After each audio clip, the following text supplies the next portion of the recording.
Olá, sejam muito bem-vindos ao canal Missão Espírita e hoje aqui seguindo a sequência das aulas que nós estamos fazendo aqui sobre o livro que é o Espiritismo, hoje nós vamos falar sobre os espíritos, se eles escolhem a quem convencer. Então nós vamos seguir aí para esse tema hoje. E aí o ponto é, quem busca precisa estar disposto a ver? Então, Allan Kardec ele reconhece que é natural a pessoa querer ver para crer, mas aí ele chama a nossa atenção para o seguinte ponto, quem deseja sinceramente compreender as manifestações deve se preparar para isso. Ou seja, você não vai ver, a menos que você tenha uma mediunidade ostensiva, você não vai simplesmente sair vendo o espírito sem nenhum preparo. Por quê? Você não vai acreditar quando você vê, vai atribuir a causa a qualquer motivo, ou se acreditar, vai ficar impressionado, e isso também pode não ser nada muito legal. Então, ele fala, você precisa se preparar para isso. Então, e um outro ponto também, sem disposição interior, sem uma postura séria, até o fenômeno mais evidente pode passar despercebido. Então, se eu, mais uma vez, quais são as minhas intenções, querendo ver esses espíritos? E agora a gente vai aqui para a lógica por trás das manifestações. Então, como aceitar que uma doutrina tão lógica e profunda venha de ilusões?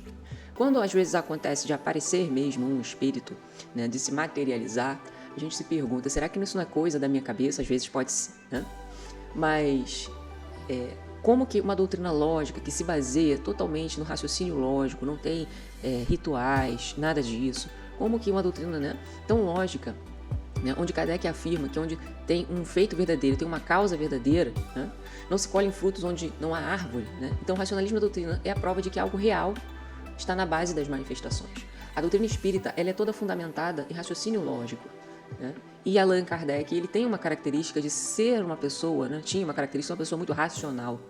Então ele não admitiria é o efeito da luz. Ele vai entender, ele estudou, será que isso é efeito de luz? Então, antes dele chegar à conclusão que realmente existiam espíritos, ele esgotou muitas possibilidades, entendeu? Até os próprios médiuns que recebiam as comunicações, ele tinha o cuidado de entender qual é a fama dessa pessoa, como essa pessoa é conhecida na sociedade. É conhecido como uma pessoa que é charlatã, que gosta de passar a perna nos outros, ou que gosta de fazer brincadeirinha, ou é uma pessoa séria, que é levada a sério.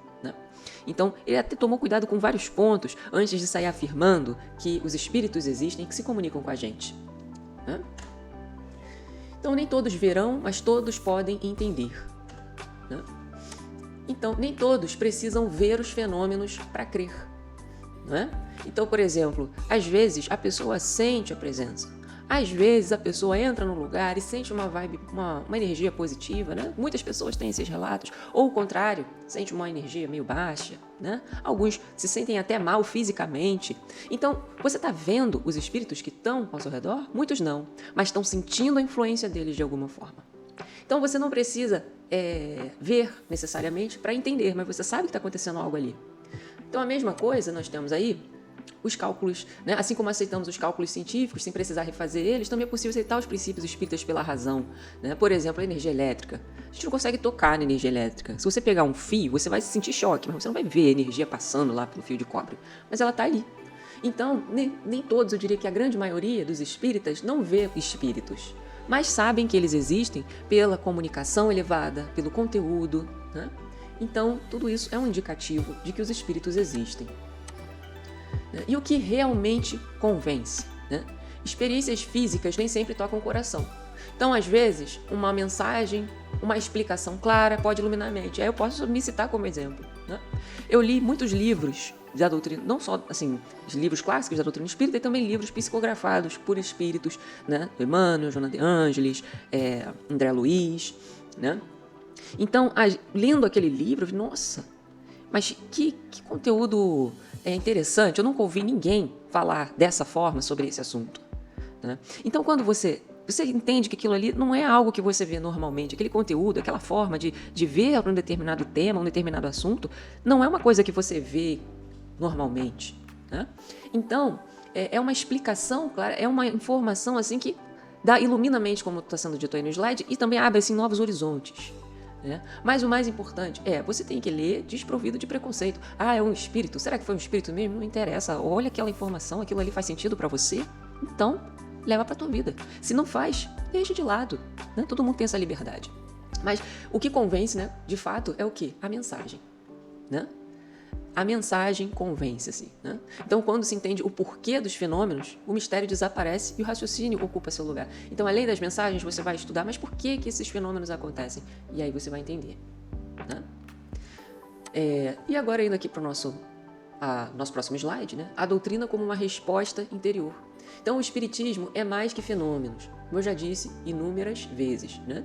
O espiritismo, ele tem uma mensagem, ele tem várias mensagens muito interessantes para a gente aprender a viver a nossa vida com mais leveza, né? Então, o espiritismo, ver espírito, é você ir para um centro de mesa branca, mesa redonda, né? E invocar espíritos e ver. Não é isso é muito superficial, né? É entender que o espiritismo, ele vai te mostrar que, olha só, os seus atos aqui na Terra, né, eles só vão somar na sua vida eterna.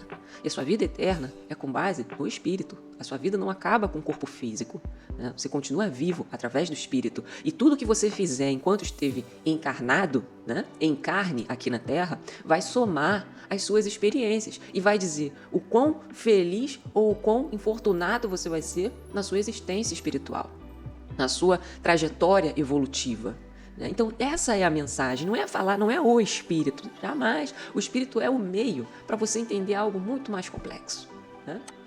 Então, muitos nunca viram uma manifestação e mesmo assim se sentem profundamente convencidos. Por quê? Porque as ideias fazem sentido, né? Eu, particularmente, tenho um ou outro caso de eu ver alguma coisa, mas quando eu li a doutrina, quando eu entendi, eu vi, nossa, isso faz muito sentido. Não tem como um ser humano inventar tantas ideias que são encadeadas e fazem sentido entre si, né? Então, pela lógica, você entende que aquilo ali faz sentido. E aí, ver um espírito se torna algo muito secundário. Receber uma comunicação é sempre legal, né? Mas também é muito secundário, né? Você olha o conteúdo da doutrina espírita, você vê que é algo assim bem diferenciado, né? Então, Kardec, né, ele é o organizador, não o autor. Isso é uma coisa que se fala até hoje, né? A doutrina espírita de Allan Kardec, sim. Eu sou kardecista, né? Divaldo Franco já esclareceu numa palestra que a gente tem que evitar usar o termo kardecista. Por quê? Porque não é Allan Kardec. Porque dá a ideia de que Allan Kardec é meio que o papa do espiritismo. Não é isso. Não é isso. Allan Kardec foi um estudioso que entendeu essas manifestações espíritas, que captou as mensagens e foi transferindo essas mensagens para livros, estruturando essas mensagens com toda a capacidade de pedagogia que ele tinha, porque ele era pedagogo, e estruturou de forma muito didática todo o conhecimento que ele recebeu dos espíritos. Mas ele foi o codificador da doutrina espírita, né? Então ele não criou o espiritismo, ele só estruturou esses ensinamentos, esse livro, inclusive, que a gente está usando aqui no estudo. Então, esse é o papel de Allan Kardec na doutrina espírita. Então, em resumo, aqui da nossa aula de hoje, né, o convencimento depende mais da disposição interior do que dos espíritos para escolherem alguém, o espírito do Emmanuel escolheu Chico Xavier, né? Não, é uma disposição interior, né? Que tipo de comunicação eu quero receber? Para que eu quero receber? Eu preciso receber essa comunicação, né? Uma doutrina lógica não pode surgir de fatos ilusórios. Há uma causa real por trás dos fenômenos. Então, se você pega a doutrina espírita, ela é toda racional e lógica. Então, como, né, algo que é estruturado na lógica vai partir do princípio de fatos ilusórios? Não tem como. Se eu estou vendo uma ilusão na minha frente, como que eu vou usar argumentos lógicos para justificar ela? Então, não faz sentido, né? Há uma causa real por trás desses fenômenos.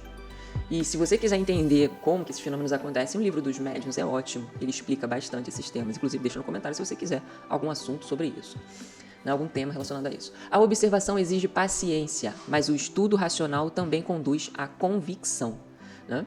Então, observar exige o quê? Paciência. Nenhum espírito vai aparecer para você do nada. Mas estudar de forma racional conduz à convicção. E nem todos se impressionam com fenômenos, né? Então, ideias claras convencem mais profundamente. Então, mesmo que uma pessoa veja um espírito na frente dela, ela pode não se convencer, né?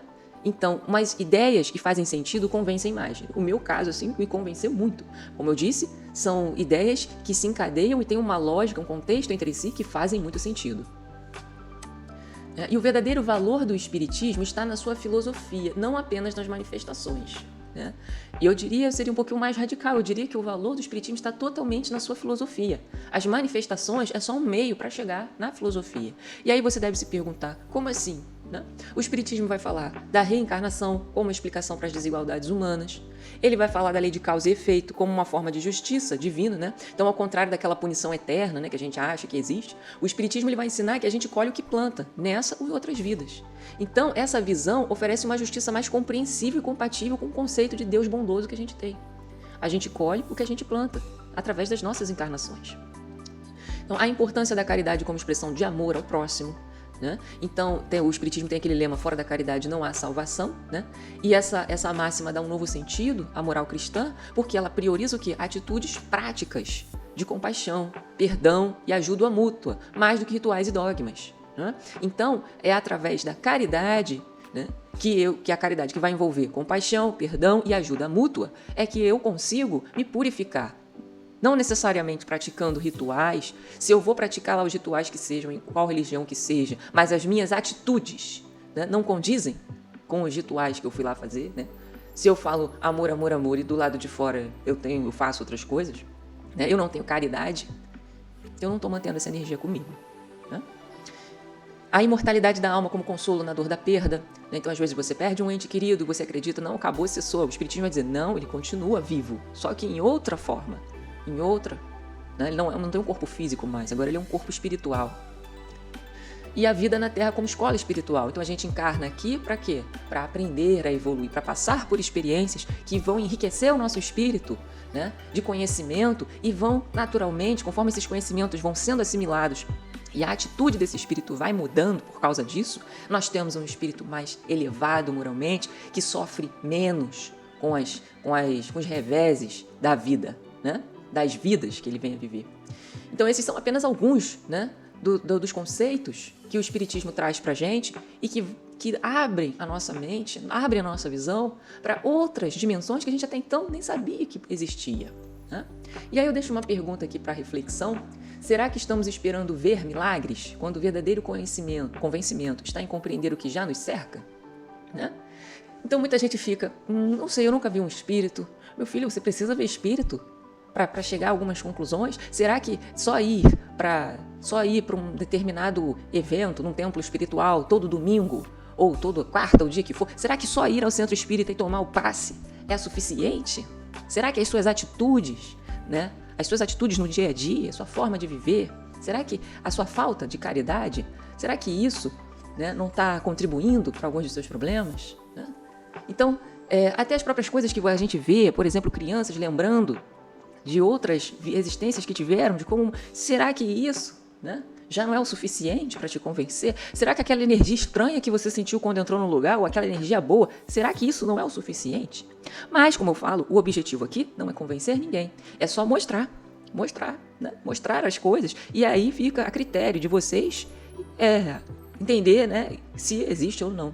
Mas o mais importante, de novo, foque na filosofia. A filosofia espírita, todo o conhecimento, a parte moral da doutrina espírita, ela tem muito valor.